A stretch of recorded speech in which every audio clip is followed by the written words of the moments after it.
ਬਠਿੰਡਾ ਵਿੱਚ Shri Guru Nanak Dev thermal plant ਦਾ ਮੁੱਦਾ ਪੱਕਿਆ ਹੋਇਆ ਹੈ। ਇਸ ਮੁੱਦੇ ਨੂੰ ਲੈ ਕੇ ਸਾਰੀ ਸਿਆਸੀ ਪਾਰਟੀਆਂ ਆਪੋ ਆਪਣੇ ਬਿਆਨ ਦਾਗ ਰਹੀਆਂ ਨੇ। ਕੱਲ੍ਹ ਇਸ ਨੂੰ ਲੈ ਕੇ ਸ਼੍ਰੋਮਣੀ ਅਕਾਲੀ ਦਲ ਬਾਦਲ ਵੱਲੋਂ ਸਿਕੰਦਰ ਸਿੰਘ ਮਲੂਕਾ ਨੇ ਪ੍ਰੈਸ ਕਾਨਫਰੰਸ ਕੀਤੀ ਅਤੇ ਅੱਜ ਫਿਰ ਆਮ ਆਦਮੀ ਪਾਰਟੀ ਵੱਲੋਂ ਥਰਮਲ ਦੇ ਮੁੱਦੇ ਨੂੰ ਲੈ ਕੇ ਕਾਨਫਰੰਸ ਕੀਤੀ ਗਈ। ਉਹਨਾਂ ਨੇ ਕਿਹਾ ਕਿ ਥਰਮਲ ਨੂੰ ਬੰਦ ਕਰਵਾਉਣ ਲਈ ਅਕਾਲੀ ਦਲ ਵੱਲੋਂ ਪ੍ਰਪੋਜ਼ਲ ਬਣਾਈ ਗਈ ਸੀ ਅਤੇ ਹੁਣ ਇਸ ਨੂੰ ਵੇਚਣ ਲਈ ਮਨਪ੍ਰੀਤ ਬਾਦਲ ਵੱਲੋਂ ਸਾਰੀ ਕਾਰਵਾਈ ਕੀਤੀ ਗਈ ਹੈ।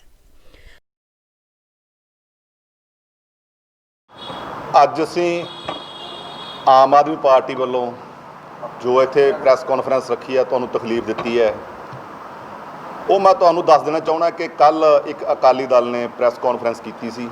ਸਿਕੰਦਰ ਸਿੰਘ ਜੀ ਮਲੂਕਾ, ਹਰਬੰਸ ਸਿੰਘ ਜੀ ਬੰਟੀ ਰਮਣਾ ਤੇ ਸਰੂਪ ਸਿੰਗਲਾ ਜੀ ਨੇ, ਔਰ ਉਸ ਕਾਨਫਰੰਸ ਦੇ ਵਿੱਚ ਉਹਨਾਂ ਨੇ ਇੰਨੇ ਕੁ ਝੂਠ ਬੋਲੇ ਕਿ ਸਾਨੂੰ ਉਹਨਾਂ ਦਾ ਜਵਾਬ ਦੇਣਾ ਅਸੀਂ ਜ਼ਰੂਰੀ ਸਮਝਿਆ, ਇਸ ਕਰਕੇ ਤੁਹਾਨੂੰ ਤਕਲੀਫ ਦਿੱਤੀ ਹੈ ਜੀ।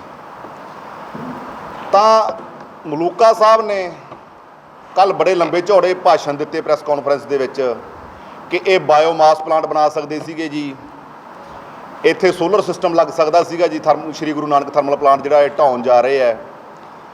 ਤਾਂ ਉਹਨਾਂ ਨੇ ਇਸ ਤਰੀਕੇ ਦੇ ਨਾਲ ਗੱਲਾਂ ਕੀਤੀਆਂ, ਬੜੀਆਂ ਹਾਸੋਹੀਣੀਆਂ ਗੱਲਾਂ ਸੀਗੀਆਂ। ਤਾਂ ਅਸੀਂ ਆਮ ਆਦਮੀ ਪਾਰਟੀ ਵੱਲੋਂ ਪਹਿਲਾਂ ਤਾਂ ਇਹ ਗੱਲ ਪੁੱਛਣੀ ਚਾਹੁੰਦੇ ਹਾਂ ਕਿ ਜਿਹੜੇ ਇਹ ਪ੍ਰੋਜੈਕਟ, ਸਰਕਾਰੀ ਪ੍ਰੋਜੈਕਟ, ਚਾਹੇ ਰੋਪੜ ਦਾ ਚਾਹੇ ਬਠਿੰਡਾ ਦਾ ਬੰਦ ਕੀਤਾ ਸੀ, ਸਭ ਤੋਂ ਪਹਿਲਾਂ ਅਕਾਲੀ ਦਲ ਨੇ ਉਹਦੀ ਪ੍ਰਪੋਜ਼ਲ ਬਣਾ ਕੇ ਘੱਲੀ ਸੀਗੀ।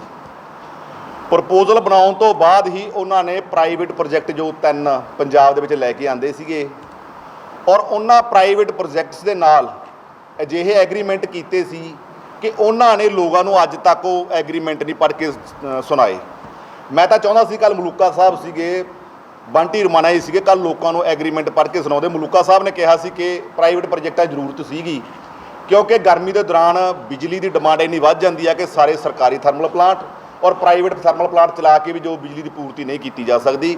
ਪਰ ਉਹਨਾਂ ਨੂੰ ਇਹ ਨਾਲ ਚਾਹੀਦਾ ਸੀਗਾ ਵੀ ਜਿਹੜੇ ਤੁਸੀਂ ਥਰਮਲ ਪਲਾਂਟ ਜਿਹੜੇ ਪ੍ਰਾਈਵੇਟ ਆ ਉਹਨਾਂ ਨਾਲ ਐਗਰੀਮੈਂਟ ਕੀਤੇ ਸੀ, ਉਹ ਘੱਟੋ ਘੱਟ ਲੋਕਾਂ ਨੂੰ ਜ਼ਰੂਰ ਪੜ੍ਹ ਕੇ ਸੁਣਾਏ ਜਾਂਦੇ ਵੀ ਤੁਸੀਂ ਜਿਹੜੇ ਪ੍ਰਾਈਵੇਟ ਥਰਮਲ ਪਲਾਂਟ ਲੈ ਕੇ ਆਏ ਹੋ ਉਹਨਾਂ ਦੀਆਂ ਕੀ ਟਰਮਸ ਕੰਡੀਸ਼ਨ ਸੀਗੀਆਂ ਤੁਹਾਡੀਆਂ, ਉਹਨਾਂ ਦੇ ਨਾਲ ਕੀ ਐਗਰੀਮੈਂਟ ਕੀਤੇ ਹੈ, ਤਾਂ ਲੋਕਾਂ ਨੂੰ ਪਤਾ ਲੱਗ ਜਾਂਦਾ ਕਿ ਇਹ ਥਰਮਲ ਪਲਾਂਟ ਬੰਦ ਕਰਨ ਦੇ ਵਿੱਚ ਸਭ ਤੋਂ ਮੋਹਰੀ ਜਿਹੜਾ ਨਾਂ ਕਿਹਦਾ ਆਉਂਦਾ ਹੈਗਾ।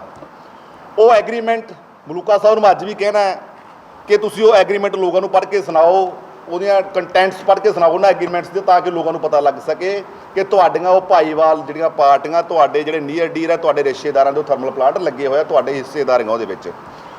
ਤੁਸੀਂ ਲੋਕਾਂ ਨੂੰ ਦੱਸੋ ਕਿ ਅਸੀਂ ਉਹਨਾਂ ਨਾਲ ਇਹੋ ਜਿਹੇ ਐਗਰੀਮੈਂਟ ਕੀਤੇ ਆ ਕਿ ਚਾਹੇ ਉਹਨਾਂ ਤੋਂ ਅਸੀਂ 1 ਯੂਨਿਟ ਬਿਜਲੀ ਵੀ ਨਾ ਖਰੀਦੀਏ ਤਾਂ ਅਸੀਂ ਉਹਨਾਂ ਨੂੰ 20-22 ਕਰੋੜ ਰੁਪਈਆ ਮਹੀਨੇ ਦਾ ਫ੍ਰੀ ਦੇ ਵਿੱਚ ਹੀ ਦੇਣ ਲਈ ਪਹਿਲਾਂ ਅਕਾਲੀ ਪਾਰਟੀ ਨੇ ਦਿੱਤਾ ਤੇ ਹੁਣ ਕਾਂਗਰਸ ਸਰਕਾਰ ਵੀ ਮਜਬੂਰ ਆ ਦੇਣ ਦੇ ਲਈ। ਔਰ ਤੁਸੀਂ ਲੋਕਾਂ ਨੂੰ ਦੱਸੋ ਕਿ ਜਿਹੜਾ ਬਠਿੰਡਾ ਵਿਖੇ ਸ਼੍ਰੀ ਗੁਰੂ ਨਾਨਕ ਦੇਵ ਜੀ ਥਰਮਲ ਪਲਾਂਟ ਆ ਜਾਂ ਰੋਪੜ ਦੇ 2 ਯੂਨਿਟ ਬੰਦ ਕੀਤੇ ਆ, ਉਹਦੀ ਪ੍ਰਪੋਜ਼ਲ ਬਣਾ ਕੇ ਅਕਾਲੀ ਦਲ ਨੇ ਘੱਲੀ ਸੀਗੀ। ਤਾਂ ਉਹ ਨਾਲ ਦੀ ਨਾਲ ਲੋਕਾਂ ਨੂੰ ਪ੍ਰੈਸ ਕਾਨਫਰੰਸ ਦੇ ਵਿੱਚ ਇਹ ਗੱਲਾਂ ਵੀ ਦੱਸਣੀਆਂ ਚਾਹੀਦੀਆਂ ਸੀਗੀਆਂ। ਬਾਕੀ ਮਲੂਕਾ ਸਾਹਿਬ ਕਹਿੰਦੇ ਕਿ ਸਾਡੀ ਜੇਕਰ ਮਾੜੀ ਮਨਸ਼ਾ ਹੁੰਦੀ ਤਾਂ ਅਸੀਂ 715 ਕਰੋੜ ਰੁਪਈਆ ਦੀ ਰੈਨੋਵੇਸ਼ਨ 'ਤੇ ਕਿਉਂ ਖਰਚ ਕਰਦੇ। ਮੈਂ ਇੱਥੇ ਇੱਕ ਅੱਜ ਤੁਹਾਡੇ ਜਰੀਏ ਗੱਲ ਕਹਿਣਾ ਚਾਹੁੰਦਾ ਹੈ ਕਿ ਇਹ thermal plant Shri Guru Nanak Dev ji thermal plant ਦੇ ਉੱਪਰ ਜਿਹੜਾ ਲੱਗਿਆ ਪੈਸਾ 750 ਕਰੋੜ ਰੁਪਈਆ ਮਲੂਕਾ ਸਾਹਿਬ ਕਹਿ ਰਹੇ ਸੀ, ਵੈਸੇ ਮੇਰੀਆਂ ਫਿਗਰ ਮੁਤਾਬਕ ਉਹ 715 ਕਰੋੜ ਰੁਪਈਆ ਹੈ। ਉਹਦੀ ਜਾਂਚ ਹੋਣੀ ਚਾਹੀਦੀ ਹੈ, ਉਹਦੀ ਵਿਜੀਲੈਂਸ ਜਾਂਚ ਹੋਣੀ ਚਾਹੀਦੀ ਹੈ, ਉਹਦੀ ਕਿਸੇ ਸਿਟਿੰਗ ਜੱਜ ਦੀ ਜਾਂਚ ਹੋਣੀ ਚਾਹੀਦੀ ਹੈ ਵੀ ਇਹਨਾਂ ਨੇ 715 ਕਰੋੜ ਰੁਪਈਆ ਲਾਇਆ ਵੀ ਹੈ ਕਿ ਚੁੱਪ ਕਰਕੇ ਆਪਦੇ ਬੋਝਿਆਂ ਵਿੱਚ ਹੀ ਪਾਲਿਆ। ਤਾਂ ਕਿ ਕਾਂਗਰਸ ਸਰਕਾਰ ਨੇ ਜਿਹੜਾ ਉਹਦਾ ਸਰਵੇ ਕੋਈ ਕਰਵਾਇਆ ਜਾਂ ਮਨਪ੍ਰੀਤ ਸਿੰਘ ਬਾਦਲ ਜੀ ਝੂਠ ਬੋਲ ਰਹੇ ਆ, ਕੋਈ ਗੱਲ ਦੁੱਧ ਦਾ ਦੁੱਧ ਪਾਣੀ ਦਾ ਪਾਣੀ ਸਾਹਮਣੇ ਜਿਹੜਾ ਆਵੇ ਕਿ ਉਹਦੇ 'ਤੇ 715 ਕਰੋੜ ਲੱਗਿਆ ਸੀ, ਉਹਦੀ 31 ਜਿਹੜੀ ਸਾਲ 2031 ਤੱਕ ਉਹਦੀ ਐਕਸਪਾਇਰੀ ਡੇਟ ਬਣਦੀ ਹੈ ਕਿ ਇਹ ਜਿਹੜਾ 715 ਕਰੋੜ ਰੁਪਈਆ ਇਹਨਾਂ ਨੇ ਆਪਦੇ ਬੋਝਿਆਂ ਵਿੱਚ ਪਾ ਲਿਆ। ਜੇਕਰ ਉਹਦੀ ਇਨਕੁਆਇਰੀ ਹੋਵੇ ਤਾਂ ਜਾਂ ਤਾਂ ਕਾਂਗਰਸ ਸਰਕਾਰ 'ਤੇ ਪਰਚਾ ਹੋਣਾ ਚਾਹੀਦਾ ਹੈ ਕਿ ਜਨਤਾ ਦੇ ਟੈਕਸ ਦਾ ਪੈਸਾ, ਜਨਤਾ ਦੇ ਬੋਝਾਂ ਵਿੱਚੋਂ ਨਿਕਲਿਆ ਹੋਇਆ ਪੈਸਾ ਇਹਨੇ 731 ਕਰੋੜ ਰੁਪਈਆ ਖਰਾਬ ਕਰਤਾ, ਔਰ ਥਰਮਲ ਨੂੰ ਢਾਉਣ ਲਈ ਜੋ ਹੈ ਉਹਦੀਆਂ ਜ਼ਮੀਨਾਂ ਵੇਚਣ ਲਈ ਜਿਹੜੀ ਇਹ ਤਿਆਰ ਹੋ ਗਿਆ ਤਾਂ ਕਿ ਉਹਦੇ ਵਿੱਚ ਬਹੁਤ ਵੱਡੇ ਘਪਲੇ ਕਰ ਸਕਣ। ਤਾਂ ਇਹਨਾਂ ਉੱਪਰ ਪਰਚਾ ਹੋਣਾ ਚਾਹੀਦਾ ਹੈ ਜਾਂ ਅਕਾਲੀ ਦਲ ਉੱਪਰ ਪਰਚਾ ਹੋਣਾ ਚਾਹੀਦਾ ਹੈ ਕਿ ਇਹਨਾਂ ਨੇ 715 ਕਰੋੜ ਦੀ ਗੱਲ ਕਰਦੇ ਤੇ 715 ਕਰੋੜ ਰੁਪਏ ਲੱਗੇ ਨਹੀਂ, ਉਹ ਬਿਲਕੁਲ ਜੋ ਥਰਮਲ ਪਲਾਂਟ ਬੇਕਾਰ ਹੋ ਗਿਆ ਇਹਨਾਂ ਦੇ ਕਹਿਣ ਮੁਤਾਬਕ। ਸੋ ਇਹਦੀ ਪਹਿਲਾਂ ਤਾਂ ਇੱਕ ਜਾਂਚ ਹੋਣੀ ਚਾਹੀਦੀ ਹੈ, CBI ਜਾਂਚ ਹੋਣੀ ਚਾਹੀਦੀ ਹੈ ਜਾਂ ਵਿਜੀਲੈਂਸ ਦੁਆਰਾ ਜਾਂਚ ਹੋਣੀ ਚਾਹੀਦੀ ਹੈ ਜਾਂ ਕਿਸੇ ਸਿਟਿੰਗ ਜੱਜ ਸਾਡੇ ਮਾਨਯੋਗ ਹਾਈ ਕੋਰਟ ਜਾਂ ਸੁਪਰੀਮ ਕੋਰਟ ਦੇ ਦੁਆਰਾ ਇਹਨਾਂ ਦੀ ਜਾਂਚ ਹੋਣੀ ਚਾਹੀਦੀ ਹੈ। ਦੂਸਰੀ ਗੱਲ, ਮੈਂ ਮਨਪ੍ਰੀਤ ਸਿੰਘ ਜੀ ਬਾਦਲ ਦੀ ਗੱਲ ਦੱਸਦਾ ਹੈ ਕਿ 3 ਮੈਂਬਰਾਂ ਦੀ ਇਹਨਾਂ ਦੀ ਸਬ ਕਮੇਟੀ ਬਣੀ ਸੀ। ਉਦੋਂ ਮਨਪ੍ਰੀਤ ਸਿੰਘ ਜੀ ਬਾਦਲ, ਬ੍ਰਹਮਿੰਦਰਾ ਜੀ ਔਰ ਗੁਰਜੀਤ ਸਿੰਘ ਜੀ ਜਿਹੜੇ ਇਹਨਾਂ ਦੇ ਮਿਨਿਸਟਰ ਸੀਗੇ। ਸਬ ਕਮੇਟੀ ਬਣੀ ਸੀ ਔਰ ਇਹਨਾਂ ਨੇ ਸਬ ਕਮੇਟੀ ਬਣਾ ਕੇ ਇੱਕ ਰਿਪੋਰਟ ਪੇਸ਼ ਕੀਤੀ ਸੀ ਮਹਾਰਾਜਾ ਕੈਪਟਨ ਸਿੰਘ ਦੇ ਟੇਬਲ ਤੇ ਕਿ ਸਾਨੂੰ 1300 ਕਰੋੜ ਰੁਪਈਆ ਪਰ ਮਹੀਨੇ ਦਾ ਘਾਟਾ ਪੈ ਰਿਹਾ ਹੈ ਇਹਨਾਂ ਪਲਾਂਟਾਂ ਨੂੰ ਚਲਾਉਣ ਲਈ, 2 ਯੂਨਿਟ ਰੋਪੜ ਦੇ ਔਰ ਬਠਿੰਡਾ ਥਰਮਲ ਪਲਾਂਟ ਨੂੰ 1300 ਕਰੋੜ ਰੁਪਈਆ ਈਚ ਮੰਥ। ਤਾਂ ਮੈਨੂੰ ਪੁੱਛਣਾ ਚਾਹੁੰਦਾ ਹੈ ਕਿ ਜਦੋਂ ਦਾ ਤੁਸੀਂ ਬੰਦ ਕੀਤਾ ਹੈ ਉਹ 1300 ਕਰੋੜ ਨੂੰ ਆਪਾਂ ਮਲਟੀਪਲਾਈ ਕਰੀਏ ਅੱਜ ਤੱਕ ਦੇ ਮਹੀਨਿਆਂ ਦੇ ਨਾਲ, ਉਹ ਪੈਸਾ ਗਿਆ ਕਿੱਥੇ? 1300 ਕਰੋੜ ਦਾ ਤੁਹਾਨੂੰ ਤੁਹਾਡੇ ਹਿਸਾਬ ਦੇ ਨਾਲ ਜਿਹੜੀ ਤੁਹਾਡੀ ਸਟੇਟਮੈਂਟ ਆ ਅੱਜ ਵੀ ਉਹ ਪੇਪਰ ਦੇ ਵਿੱਚ ਪਈ ਹੈ, ਅੱਜ ਵੀ ਰਿਕਾਰਡ 'ਚ ਪਈ ਹੈ, ਉਹ ਸਟੇਟਮੈਂਟ ਮੈਂ ਤੁਹਾਨੂੰ ਲਿਆ ਕੇ ਵੀ ਦੇ ਸਕਦਾ ਬਾਦਲ ਸਾਹਿਬ ਨੂੰ ਮੈਂ। ਉਹ 1300 ਜਿਹੜਾ ਕਰੋੜ ਇੱਕ ਮਹੀਨੇ ਦਾ ਇਹਨਾਂ ਨੇ ਬਚਾਇਆ ਹੈ ਉਹ ਕਿੱਥੇ ਹੈ? ਉਹਦੀ ਜਾਂਚ ਹੋਣੀ ਚਾਹੀਦੀ ਹੈ। 1300 ਕਰੋੜ ਰੁਪਏ ਬਚਾ ਰਹੇ ਹੁੰਦੇ ਇਹ। ਸੋ ਇਹਨਾਂ ਨੇ ਜੋ ਕੀਤਾ ਹੈ, ਜਿਹੜਾ 1764 ਏਕੜ ਜ਼ਮੀਨ ਆ, ਬਾਦਲ ਸਾਹਿਬ ਖੁਦ ਬੜੇ ਕਾਲੇ ਹੈ ਕਿ ਕਦੋਂ ਇਹ ਜ਼ਮੀਨ ਅਸੀਂ ਵੇਚ ਗਏ, ਕਦੋਂ 100 ਕਿੱਲਿਆਂ ਦੇ ਇਹਨਾਂ ਦੇ ਬਣਾ ਕੇ ਪਲਾਟ ਜਾਂ 100 ਕਿੱਲਿਆਂ ਦੇ ਬਣਾ ਕੇ ਫਾਰਮ ਅਸੀਂ ਦੂਜੇ ਜਿਹੜੀਆਂ ਪ੍ਰਾਈਵੇਟ ਕਾਰਪੋਰੇਟ ਘਰਾਣਿਆਂ ਨੂੰ ਦਈਏ। ਇਹ ਬੜੇ ਕਾਲੇ ਆ। ਔਰ ਪਹਿਲਾਂ ਦੋਨਾਂ ਪਾਰਟੀਆਂ ਨੇ ਘਪਲੇ ਕੀਤੇ ਆ। ਦੇਖੋ ਅਕਾਲੀ ਦਲ ਜਿਹੜੀ ਹੈ ਪਾਰਟੀ, ਉਹਨੇ ਕੀ ਘਪਲਾ ਕੀਤਾ? ਉਹਨਾਂ ਨੇ ਸੋਚਿਆ ਵੀ ਜਲਦੀ ਤੋਂ ਜਲਦੀ ਜਿਹੜੇ ਸਰਕਾਰੀ ਪਲਾਂਟ ਹੈ ਉਹਨਾਂ ਨੂੰ ਬੰਦ ਕੀਤਾ ਜਾਵੇ ਤਾਂ ਅਸੀਂ ਪ੍ਰਾਈਵੇਟ ਪਲਾਂਟ ਲੈ ਕੇ ਆ ਸਕਦੇ ਹਾਂ, ਪ੍ਰਾਈਵੇਟ ਪ੍ਰੋਜੈਕਟ ਲੈ ਕੇ ਆ ਸਕਦੇ ਹਾਂ। ਔਰ ਉਹ ਆਪਦੀ ਗੱਲ ਦੇ ਵਿੱਚ ਕਾਮਯਾਬ ਹੋਏ। ਉਹਨਾਂ ਨੇ ਰੋਪੜ ਦੇ ਯੂਨਿਟ ਬੰਦ ਕਰਤੇ, ਬਠਿੰਡਾ ਥਰਮਲ ਪਲਾਂਟ ਬੰਦ ਕਰਤਾ ਔਰ 3 ਪਲਾਂਟ ਜੋ ਪ੍ਰਾਈਵੇਟ ਲੈ ਕੇ ਆਉਂਦੇ ਪੰਜਾਬ ਦੇ ਵਿੱਚ, ਔਰ ਉਹਨਾਂ ਤੋਂ ਬਿਜਲੀ ਜਿਹੜੀ ਹੈ 8 ਰੁਪਏ 9 ਰੁਪਏ 7 ਰੁਪਏ ਯੂਨਿਟ ਤੱਕ ਇਹ ਖਰੀਦਦੇ ਹੈਗੇ। ਔਰ ਨਾਲ ਇਹ ਵੀ ਹੈ ਕਿ ਜੇ ਨਹੀਂ ਖਰੀਦਦੇ ਤਾਂ ਵੀ ਉਹਨੂੰ ਪੈਸਾ ਦੇਣਾ ਗਾ, ਮਹੀਨੇ ਦਾ 20-22 ਕਰੋੜ ਰੁਪਈਆ ਉਹਨੂੰ ਦੇਣਾ। ਔਰ ਮਨਪ੍ਰੀਤ ਸਿੰਘ ਜੀ ਬਾਦਲ ਦੀ ਇਹ ਸਟੇਟਮੈਂਟ ਸੀਗੀ ਕਿ ਜਿਹੜੀ ਸਾਨੂੰ ਪ੍ਰਾਈਵੇਟ ਪਲਾਂਟਸ ਤੋਂ ਬਿਜਲੀ ਮਿਲੂਗੀ ਜਾਂ ਜਿਹੜੀ ਇੱਥੋਂ ਬਿਜਲੀ ਮਿਲਦੀ ਹੈ ਸਾਨੂੰ ਬਹੁਤ ਮਹਿੰਗੀ ਮਿਲਦੀ ਹੈ, 2 ਰੁਪਏ 15 ਪੈਸੇ ਅਸੀਂ ਸਾਨੂੰ ਪ੍ਰਾਈਵੇਟ ਪਲਾਂਟਸ ਦੇ ਵਿੱਚੋਂ ਬਿਜਲੀ ਮਿਲ ਸਕਦੀ ਹੈ। ਇਸ ਕਰਕੇ ਸਾਨੂੰ ਬਠਿੰਡਾ ਦਾ ਥਰਮਲ ਪਲਾਂਟ ਬਹੁਤ ਵੱਡਾ ਘਾਟਾ ਦਿਖਾ ਰਿਹਾ ਹੈ, 1300 ਕਰੋੜ ਮਹੀਨੇ ਦਾ ਘਾਟਾ ਦਿਖਾ ਰਿਹਾ।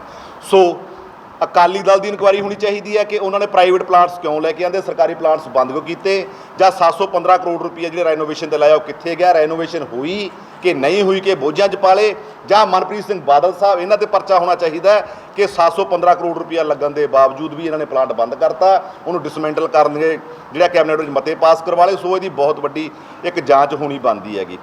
ਸੋ ਇਹਨਾਂ ਗੱਲਾਂ ਦੇ ਨਾਲ ਮੈਂ ਇਹ ਗੱਲ ਕਹਿਣਾ ਚਾਹੁੰਦਾ ਕਿ ਦੋਨੋਂ ਪਾਰਟੀਆਂ ਬਹਿ ਕੇ ਡਿਸਾਈਡ ਕਰ ਲੈਣ ਕਿ ਪੰਜਾਬ ਦਾ ਚਾਹੇ ਉਹ ਬਿਜਲੀ ਸਰਪਲਸ ਪੰਜਾਬ ਦੇ ਮਾਮਲੇ ਦੇ ਵਿੱਚ ਸਭ ਤੋਂ ਵੱਧ ਨੁਕਸਾਨ ਅਕਾਲੀ ਦਲ ਨੇ ਕੀਤਾ ਹੈ ਕਿ ਸਭ ਤੋਂ ਵੱਧ ਕਾਂਗਰਸ ਪਾਰਟੀ ਨੇ ਕੀਤਾ ਹੈ। ਬੈਠ ਕੇ ਡਿਸਾਈਡ ਕਰ ਲੈਣਾ ਆਪਦਾ ਕਿ ਪੰਜਾਬ ਨੂੰ ਸਭ ਤੋਂ ਵੱਧ ਮਾਰੂ ਜਿਹੜੇ ਮਤੇ ਕਿਹਨਾਂ ਨੇ ਪਾਏ ਹੈਗੇ। ਔਰ ਮਨਪ੍ਰੀਤ ਸਿੰਘ ਬਾਦਲ ਜਿਨ੍ਹਾਂ ਨੇ ਕਿ ਚੋਣ ਲੜੀ ਸੀ, ਇਹਨਾਂ ਨੇ ਫਿਰ ਬਹੁਤ ਵੱਡਾ ਧੋਖਾ ਦੇਖੋ ਕੀਤਾ। ਇੱਕ ਤਾਂ ਹੁੰਦਾ ਸਰਕਾਰ ਦਾ ਕੋਈ ਪ੍ਰੈਸ਼ਰ ਪੈ ਜਾਣਾ ਵੀ ਸਰਕਾਰ ਨੇ ਬੰਦ ਕਰਤਾ ਜੀ, ਮੈਂ ਤਾਂ ਬਹੁਤ ਜ਼ੋਰ ਲਾਇਆ ਸੀਗਾ, ਮੈਂ ਤੁਹਾਡੇ ਨਾਲ ਵਾਅਦਾ ਕੀਤਾ ਸੀ, ਮੈਂ ਸਰਕਾਰ ਕੇ ਪੱਖ ਰੱਖਿਆ ਵੀ ਚੱਲਣਾ ਚਾਹੀਦਾ, ਪਰ ਸਰਕਾਰ ਨਹੀਂ ਮੰਨੀ। ਉਹ ਸਬ ਕਮੇਟੀ ਦੇ ਮੈਂਬਰ ਮਨਪ੍ਰੀਤ ਸਿੰਘ ਬਾਦਲ ਸੀਗੇ ਔਰ ਮਨਪ੍ਰੀਤ ਸਿੰਘ ਬਾਦਲ ਨੇ ਖੁਦ ਇਹ ਆਪਦਾ ਉੱਥੇ ਆਵਾਜ਼ ਉਠਾਈ ਹੈ ਕਿ ਜੀ ਇਹਦੇ ਵਿੱਚ ਇਹ ਜਿਹੜਾ ਇਹ ਬਿਲਕੁਲ ਬਕਾਇਦਾ ਲਾਈਨ ਲਿਖੀ ਗਈ ਹੈ ਕਿ ਬਠਿੰਡਾ ਦਾ ਥਰਮਲ ਪਲਾਂਟ ਜੋ ਕਿ ਬਹੁਤ ਵੱਡਾ ਸਰਕਾਰ ਲਈ ਘਾਟੇ ਵਾਲਾ ਸੌਦਾ ਹੈ, ਇਹਨੂੰ ਜਲਦ ਤੋਂ ਜਲਦ ਬੰਦ ਕਰਕੇ ਜਿਹੜਾ ਪ੍ਰਾਈਵੇਟ ਬਿਜਲੀ ਖਰੀਦੀ ਜਾਵੇ। ਔਰ ਇਹ 1300 ਕਰੋੜ ਰੁਪਏ ਦਾ ਸਾਨੂੰ ਮਹੀਨੇ ਦਾ ਘਾਟਾ ਪੈ ਰਿਹਾ। ਦੇਖੋ ਕਿੱਡਾ ਵੱਡਾ ਲੋਕਾਂ ਦਾ ਧੋਖਾ ਹੈ। ਔਰ ਮਨਪ੍ਰੀਤ ਸਿੰਘ ਬਾਦਲ ਅੱਜ ਮੇਰਾ ਤਾਂ ਖਿਆਲ ਕੋਈ ਬਿਆਨ ਹੀ ਨਹੀਂ ਦੇ ਰਹੇ। ਔਰ ਜਿਹੜਾ ਕਦੇ ਕਹਿੰਦੇ ਸੀਗੇ ਜੀ ਮੈਂ ਚਿਮਣੀਆਂ ਦੇਖ ਕੇ ਉਹ ਕਰਦਾ, ਮੈਨੂੰ ਮੇਰੇ ਅੱਖਾਂ 'ਚੋਂ ਅੰਜੂ ਆ ਜਾਂਦੇ ਆ, ਪਰ ਅਸੀਂ ਅੱਜ ਜਿਹੜੀ ਮੇਨ ਮਕਸਦ ਇੱਕ ਗੱਲ ਮੇਨ ਦੱਸਣਾ ਚਾਹੁੰਦੇ ਹਾਂ ਮਨਪ੍ਰੀਤ ਸਿੰਘ ਬਾਦਲ ਨੂੰ ਕਿ ਤੁਸੀਂ ਇਸ ਮਹਾਮਾਰੀ ਦੇ ਦੌਰਾਨ ਇੰਨੇ ਕਾਹਲੇ ਨਾ ਪਾਓ ਕਿ ਤੁਸੀਂ ਚਾਹੁੰਦੇ ਵੀ ਜਲਦ ਤੋਂ ਜਲਦ ਡਿਸਮੈਂਟਲ ਕਰ ਦਈਏ। ਮੈਂ ਅੱਜ ਤੁਹਾਡੇ ਜਰੀਏ ਦੱਸਣਾ ਚਾਹੁੰਦਾ ਕਿ ਅਸੀਂ ਇੱਥੇ ਜੋ ਕੂਲਿੰਗ ਟਾਵਰ ਹੈ ਉਹ ਕਿਸੇ ਹਾਲਤ 'ਚ ਨਹੀਂ ਢਹਿਣ ਦੇਵਾਂਗੇ, ਚਾਹੇ ਸਾਨੂੰ ਉਹਦੇ ਲਈ ਇਹ ਜੇ ਬੁਲਡੋਜ਼ਰ ਲਿਆਉਣਗੇ ਅਸੀਂ ਅੱਗੇ ਪਾਵਾਂਗੇ ਉਹਨਾਂ ਦੇ, ਜੇ ਕੋਈ ਟਰੈਕਟਰ ਟਰਾਲੀਜ਼ ਲਿਆਉਣਗੇ ਅਸੀਂ ਅੱਗੇ ਪਾਵਾਂਗੇ ਉਹਨਾਂ ਦੇ, ਪਰ ਉਹ ਜਿਹੜੇ ਕੂਲਿੰਗ ਅਸੀਂ ਟਾਵਰ ਨਹੀਂ ਢਾਉਣ ਦੇਵਾਂਗੇ, ਚਾਹੇ ਸਾਨੂੰ ਉਹਦੇ ਲਈ ਕੁਰਬਾਨੀਆਂ ਵੀ ਕਰਨੀਆਂ ਪੈ ਜਾਣ। ਅਸੀਂ ਕੁਰਬਾਨੀਆਂ ਸੁਖਬੀਰ ਸਿੰਘ ਬਾਦਲ ਵਾਲੀਆਂ ਨਹੀਂ ਕਰਦੇਗੇ ਕਿ ਉਹ ਬੀਬਾ ਹਰਸਿਮਰਤ ਕੌਰ ਦੀ ਕੁਰਸੀ ਬਚਾਉਣ ਲਈ ਕੁਰਬਾਨੀਆਂ ਕਰਦੇ ਆ। ਅਸੀਂ ਲੋਕਾਂ ਲਈ ਕੁਰਬਾਨੀਆਂ ਕਰਾਂਗੇ ਔਰ ਜੇ ਕੁਰਬਾਨੀ ਦੇਣੀ ਵੀ ਪਈ ਤਾਂ ਉੱਥੇ ਕੁਰਬਾਨੀਆਂ ਦੇ ਕੇ ਵੀ ਦਿਖਾਵਾਂਗੇ, ਪਰ ਅਸੀਂ ਜੋ ਇੱਥੇ ਆ ਕੂਲਿੰਗ ਟਾਵਰ ਹੈ ਉਹ ਅਸੀਂ ਕਿਸੇ ਹਾਲਤ 'ਚ ਢਹਿਣ ਨਹੀਂ ਦੇਵਾਂਗੇ। ਔਰ ਮੈਂ ਸਭ ਤੋਂ ਮੇਨ ਗੱਲ ਇਹ ਕਹਿਣਾ ਕਿ ਸ਼੍ਰੀ ਗੁਰੂ ਨਾਨਕ ਦੇਵ ਜੀ ਥਰਮਲ ਪਲਾਂਟ ਦੀ ਜੋ ਵਿਜੀਲੈਂਸ ਇਨਕੁਆਇਰੀ ਹੋਣੀ ਚਾਹੀਦੀ ਹੈ ਜਾਂ ਕਿਸੇ ਜੱਜ ਸਾਹਿਬ ਤੋਂ ਇਨਕੁਆਇਰੀ ਹੋਣੀ ਚਾਹੀਦੀ ਹੈ। ਇਹਦੇ ਵਿੱਚ ਵੱਡੇ ਵੱਡੇ ਘਪਲੇ ਹੈ, ਸੋ ਘਪਲੇ ਸਾਹਮਣੇ ਆ ਸਕਣ ਜਿਹੜੇ ਹੈਗੇ ਆ।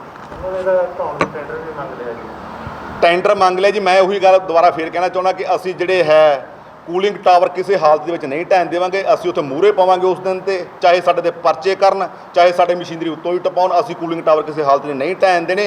ਇਹਨਾਂ ਨੂੰ ਅਸੀਂ ਬੇਨਤੀ ਕਰਦੇ ਹਾਂ ਕਿ ਤੁਸੀਂ ਜਿਹੜੇ ਆਪਦਾ ਤੁਹਾਡੇ ਆ ਕੁਛ ਮਹੀਨੇ ਰਹਿ ਗਏ ਟਪਾ ਲਓ। ਜਦੋਂ ਆਮ ਆਦਮੀ ਪਾਰਟੀ ਸਰਕਾਰ ਆ ਗਈ ਅਸੀਂ ਉਹਨੂੰ ਬਾਇਓਮਾਸ ਚਾਹੇ ਤਰੀਕੇ ਨਾਲ ਚਲਾਈਏ, ਚਾਹੇ ਸੋਲਰ ਪਲਾਂਟ ਲਾ ਕੇ ਚਲਾਈਏ, ਚਾਹੇ ਇੱਦਾਂ ਚਲਾਈਏ। ਅਸੀਂ ਥਰਮਲ ਪਲਾਂਟ ਬਠਿੰਡਾ ਦੇ ਲੋਕਾਂ ਦੀ ਆਨ ਬਾਨ ਸ਼ਾਨ ਹੈ, ਅਸੀਂ ਇਹਨੂੰ ਚੱਲਦਾ ਰੱਖਾਂਗੇ, ਇਹਨੂੰ ਕਿਸੇ ਹਾਲਤ 'ਚ ਢਹਿਣ ਨਹੀਂ ਦੇਵਾਂਗੇ। ਜਿਹੜਾ ਹੈ। ਸਾਰੀ ਇੰਡਸਟਰੀ ਜਿਹੜੀ ਹੈ ਥਰਮਲ ਦੀ ਉਹ ਪੱਟੀ ਗਈ ਹੈ ਔਰ ਪੱਟੀ ਜਾ ਰਹੀ ਹੈ, ਲਗਾਤਾਰ ਟਰੱਕਾਂ ਦੇ ਟਰੱਕ ਜਾ ਰਹੇ ਨੇ। ਜਿਹੜੀ ਇਕੱਲੇ ਕੂਲਿੰਗ ਟਾਵਰ ਹੈ ਜਿਹੜੇ ਉਹਨੂੰ ਆਪਾਂ ਕੀ ਕਰਾਂਗੇ? ਦੇਖੋ ਜੀ, ਜਿਹੜੀ ਮਸ਼ੀਨਰੀ ਦੀ ਤੁਸੀਂ ਗੱਲ ਕਰਦੇ ਹੋ ਪੱਟੀ ਜਾ ਰਹੀ ਹੈ, ਉਹ ਤਾਂ ਸਟਾਰਟਿੰਗ ਦੇ ਵਿੱਚ ਹੀ ਪੱਟਤੀ ਸੀਗੀ। ਜਦੋਂ ਅਕਾਲੀ ਦਲ ਨੇ ਇਹਨੂੰ ਬੰਦ ਕੀਤਾ ਹੈ, ਉਹ ਮਸ਼ੀਨਰੀ ਤਾਂ ਉਹਦੀ ਇਹਨਾਂ ਨੇ ਭੇਜਣੀ ਸ਼ੁਰੂ ਕਰਤੀ ਸੀ। ਉਹ ਤਾਂ ਥੋੜੀ ਮੋਟੀ ਉੱਥੇ ਕੋਈ ਮਸ਼ੀਨਰੀ ਸੀਗੀ। ਇਹ ਜਿਹੜੇ ਕੂਲਿੰਗ ਟਾਵਰ, ਮੈਂ ਕਹਿੰਦਾ ਇਹ ਸ਼ਾਨ ਹੈ ਬਠਿੰਡਾ ਦੀ ਇੱਕ। ਜਦੋਂ ਬਠਿੰਡਾ ਦੇ ਵਿੱਚ ਕੋਈ ਵੱਢਦਾ ਹੈ, ਬਾਹਰੋਂ ਆਉਂਦਾ, ਤਾਂ ਉਹ ਜਿਹੜੇ ਟਾਵਰਸ ਹੈ ਬਠਿੰਡਾ ਦੀ ਬੜੀ ਸ਼ਾਨ ਆ। ਉਹ ਸ਼੍ਰੀ ਗੁਰੂ ਨਾਨਕ ਦੇਵ ਜੀ ਪਾਤਸ਼ਾਹ ਦੀ ਇੱਕ ਉਹਨਾਂ ਜਨਮ ਜਿਹੜੇ ਦਿਨ ਦੇ ਉਹ ਜਿਹੜਾ 500 ਸਾਲਾਂ 'ਤੇ ਉਹ ਸੀਗਾ, ਹੁਣ ਸਾਡੀ 550 ਸਾਲਾਂ ਮਨਾ ਰਹੇ ਹਾਂ ਅਸੀਂ। ਉਹ ਟਾਵਰਸ ਨਹੀਂ ਢਹਿਣ ਦੇਣੇ। ਉਹ ਜਿਹੜੀ ਸ਼੍ਰੀ ਗੁਰੂ ਨਾਨਕ ਦੇਵ ਜੀ ਸਾਹਿਬ ਦੇ ਨਾਮ 'ਤੇ ਉਹ ਜਿਹੜੇ ਟਾਵਰਸ ਇੱਥੇ ਇੱਦਾਂ ਹੀ ਅਸੀਂ ਰੱਖਣੇ ਆ, ਉਹਨੂੰ ਢਹਿਣ ਨਹੀਂ ਦੇਣਾ ਕਿਸੇ ਹਾਲਤ ਦੇ ਵਿੱਚ। ਬਠਿੰਡਾ ਤੋਂ ਅਵਤਾਰ ਸਿੰਘ ਕੈਂਥ ਦੀ ਰਿਪੋਰਟ ਦਾ TV NRI।